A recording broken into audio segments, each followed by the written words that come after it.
omasipala bathi behleli emakhaya babe belungisa imigwaqo in the cities benza imali zokulungisa imigwaqo edolobheni lena abahlala kuyona bayilungisi nathi sesithe ukuluthela uthola ukuthi uma kunizulu imoto ayihamba la sihlala khona kodwa la kuhlala khona abanye ziqendeleka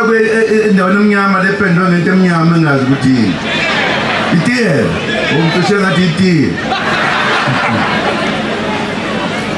namanye amagama akufanele nje sithi asilalele ukuthi bathina abadala